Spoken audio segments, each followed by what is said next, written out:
Hello मेरे CA foundation वाले प्यारे दोस्तों। तो दोस्तों, सीए फाउंडेशन में आपके दो एमसीक्यू बेस्ड जो एग्ज़ाम है, इकोनॉमिक्स एंड बिजनेस मैथमेटिक्स, इन दोनों एग्ज़ाम्स में माइनस मार्किंग का इशू बहुत रहता है। जिन बच्चों की कॉन्सेप्चुअल अंडरस्टैंडिंग बहुत अच्छी है, जिन्होंने तैयारी बहुत शानदार कर रखी है, और जिन्होंने एक तैयारी तो कर रखी है लेकिन एग्ज़ाम अटेंड करते टाइम घबरा जाते हैं, माइनस मार्किंग का बहुत बड़ा इशू हो जाता है। अच्छा खासा आता हुआ एग्ज़ाम भी माइनस मार्किंग के चक्कर में छूट जाता है, या फेल होने का डर बना रहता है, या इससे पहले जो फाउंडेशन अटेम्प्ट किया है उसमें ऐसी गलतियां आप लोग कर चुके हो। तो अब इन गलतियों से बचने का तरीका क्या है भाई? उस तरीके का नाम है लूपिंग मेथड। अब ये लूपिंग मेथड क्या है, कैसे अप्लाई होगी, इसके क्या फ़ायदे हैं, वो मैं आपको अभी जस्ट बताने वाला हूँ। लेकिन एक डिस्क्लेमर देने वाला हूँ कि भाई सीधे इसे एग्ज़ाम सेंटर में मत अप्लाई करना। पहले आप जो मॉक दे रहे हो, 100 क्वेश्चंस के मॉक जो आप पेपर पर, जो प्रिंटेड फॉर्म में आप अप्लाई करोगे पेन के साथ बिल्कुल, उस पर आपको ये 2-3 मॉक में अप्लाई करना है। फिर आपकी हैबिट बन जाएगी। आपको फिर ये मेथड और वीडियो के बारे में सोचना भी नहीं, आपका माइंड ट्रेंड हो जाएगा और आप सीधे इससे क्वेश्चन को सॉल्व कर पाओगे, पेपर को।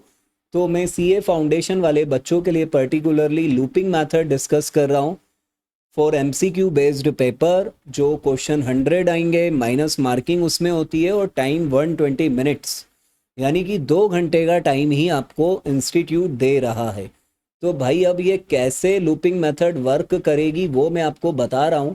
तो इसको बहुत अच्छे से समझने का, लोड नहीं लेने का, ठीक है। और डिस्क्लेमर ध्यान रखना, सीधे मत अप्लाई करना एग्जाम हॉल में, पहले घर में ट्राई मारो एमसीक्यू सॉल्व करके। देखो बेटा, लूप मेथड में कुछ नहीं करना है।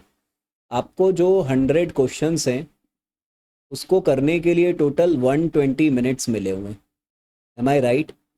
अब आपको क्या करना है बेटा, सबसे पहले लूप 1 चलाना है ना। आपने लूप 1 चलाया। लूप 1 में क्या है, लूप 1 थोड़ा सा है ना इनिशियली दिक्कत करता है। क्या दिक्कत करता है मैं बताता हूँ।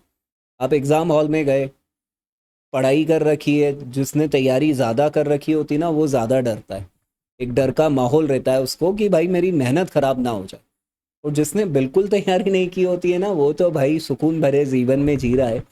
लेकिन तैयारी करने वाले और मॉडरेट तैयारी करने वाले बच्चों को मैं बता रहा हूँ कि वो कैसे निकाल सकते हैं कम तैयारी में भी।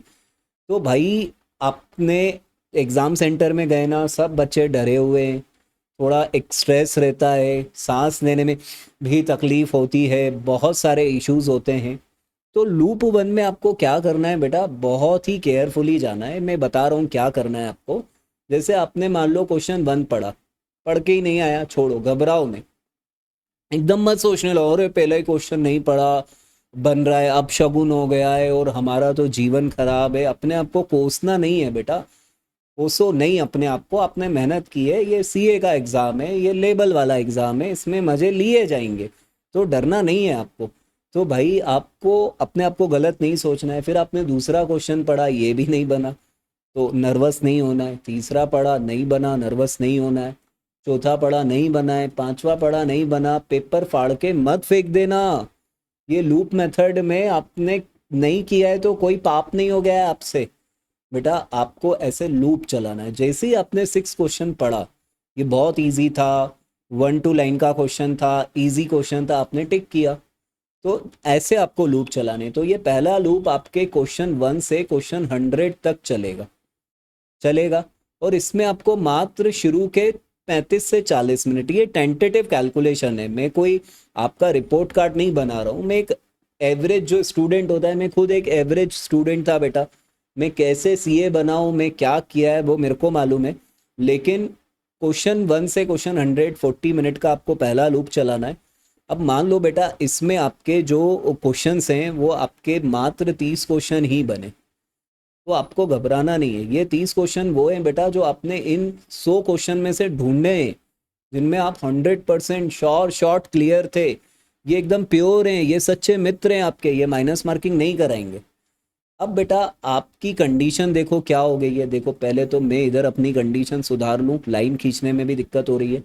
कंडीशन देख लो। अब आपके पास बचे लगभग 80 मिनट, अप्रॉक्स है ये कैलकुलेशन, 70-80 मिनट मान लो।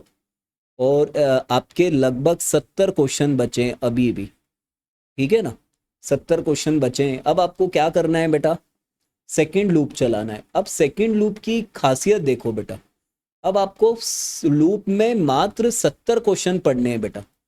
सेकंड लूप में 70 क्वेश्चन पढ़ने हैं, 100 क्वेश्चन नहीं पढ़ने। जो हो चुके हैं ना उनमें टिक लगा दिया होगा आपने, तो वो नहीं करना है अब आपको, बस 70 क्वेश्चन पढ़ने हैं। लेकिन खासियत देखो, हर क्वेश्चन आप सेकंड टाइम पढ़ रहे हो, सेकंड टाइम। और आपको एग्जाम सेंटर में कितने मिनट गुजर चुके हैं, लगभग 40-45 मिनट गुजर चुके हैं। अब आपका माइंड, आपकी साइकोलॉजी, आपकी रीडिंग कैपेसिटी, आपने जो अभी तक पढ़ रखा था, एग्ज़ाम पेपर के जो फॉन्ट्स हैं वो भी अब आपको समझ में आ रहे हैं, क्या लिखा हुआ है, लैंग्वेज समझ में आ रही है, क्या है क्या नहीं है। अब ये जो 70 क्वेश्चन जो बचे हुए हैं ना, ये वो हैं जो पहली बार में नहीं हुए थे। अब आप इन्हें दूसरी बार पढ़ रहे हो तो माइंड और ओपन हो जाएगा, पुरानी क्लासेस याद आने लगेंगी, नोट्स याद आने लगेंगे, किस पेज पे लिखा था, इस साइड लिखा था, इस साइड लिखा था, बहुत कुछ अपने दिमाग में आने लगेगा। तो ये जो सेकंड टाइम में आपको जो लूप चलाना है, 70 क्वेश्चन ही पढ़ने हैं, तो ये कम टाइम में होने चाहिए। तो लगभग मैं फिर भी मान रहा हूँ 40 मिनट आपने इसको दिए। और इसमें बेटा आपके जो क्वेश्चन हुए ना, वो अगेन मान लो 25 क्वेश्चन ही हो पाए या 30 क्वेश्चन हो पाए आपके, अगेन 30 क्वेश्चन हो पाए। तो अब आपकी क्या कंडीशन बन रही है बेटा, सेकंड लूप के बाद बोलो सर 40 मिनट और चले गए तो आखिरी के 40 मिनट बचे होंगे। 30 क्वेश्चन हो गए, 30 पहले हो गए थे, 30 और हो गए, तो 40 क्वेश्चन अभी भी बचे हुए हैं, ठीक है। अब बेटा आपका लूप 3 आ गया। अब बेटा ये जो 40 क्वेश्चन बचे हुए हैं ना, ये वो क्वेश्चन है जो 2 लूप में नहीं हुए, मतलब ये लेबल वाले क्वेश्चन है, इनमें माइनस मार्किंग के चांसेस ज़्यादा थे। अब क्या हो गया है, लूप 3 में आपको सिर्फ 40 क्वेश्चन ही देखने, और इन 40 क्वेश्चन को बहुत सतर्कता से, फंडे, अपने कॉन्सेप्ट, अपनी कैलकुलेटर पे कोशिश करो निकालने की आंसर, ऑप्शन से क्वेश्चन को सॉल्व करने की कोशिश करो, एलिमिनेशन करो, याद करो, इधर उधर देखो, जुगाड़ बिठाओ, कुछ बैठ जाए तो थर्ड लूप में, है ना। ये लाइटर नोट पे था बेटा, मैं मना करूँगा, नकल के भरोसे नहीं जाना चाहिए, लेकिन अगर एग्ज़ाम निकल रहा है तो फिर देख लेना अपने हिसाब से। तो भाई मैं तो सपोर्ट, मैं ऑफिशियली सपोर्ट नहीं करता हूँ, बिल्कुल भी नहीं करता हूँ, ये गलत चीज़ें होती हैं, समय समय पर डिपेंड करता है, ये मैं आपको बता रहा हूँ।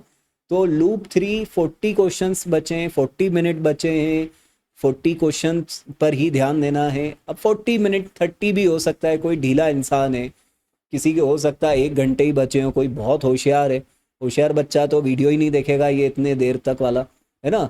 तो भाई ये 40 मिनट्स जो बचे हैं ना, अब ये 40 क्वेश्चन पढ़ने में फटाफट बता रहा हूँ क्या करना है। अब इसमें आपने ये थर्ड लूप चलाना है बचे हुए 40 मिनट में, लेकिन आपको 20 मिनट ही देने थर्ड लूप पर। अब इसमें आपके 10 क्वेश्चन और बन गए, बाकी बचे 30 क्वेश्चन। अब आपको दिमाग लगाना है कि ये 30 क्वेश्चन चौथी पांचवी बार पढ़ रहे हो, सारे तरीके अप्लाई कर लो, इधर उधर देख लो, जो हो रहा है वो अप्लाई कर लो, जितना आप इसमें कवर कर सकते हो। मान लो आपने आखिरी के 15 क्वेश्चन और कर लिए हैं, ये भी हो गए आपके। अब बचे आखिरी के 15 क्वेश्चन, 15 क्वेश्चन आखिरी के बचे हैं, ये बहुत ही खतरनाक है। तो आप इसमें अगर, अब तो आप सेफ साइड पर आ चुके एग्ज़ाम में, आपके ऊपर डिपेंड करता है कि आपको इसे किस तरीके से डील करना है, वो मैं उतना आपके ऊपर छोड़ रहा हूँ। और भी मॉक लगाओगे, मॉक लगा के अपने मार्क्स बार बार चेक करोगे तो इम्प्रूवमेंट आएगा। ले देकर प्रैक्टिस से ही पर्सन परफेक्ट होता है। तो लूपिंग मेथड की आप प्रैक्टिस करते रहिए, तो आप इससे माइनस मार्किंग से बचेंगे। और पेपर जो आप छोटी मोटी गलतियां कर देते हो जल्दबाजी में, नर्वसनेस के कारण, तो उन सब से आप बचेंगे। तो मैं यहाँ पर इसको स्टॉप करता हूँ। ऑल द बेस्ट बच्चों जनवरी अटेम्प्ट के लिए, जनवरी के लिए।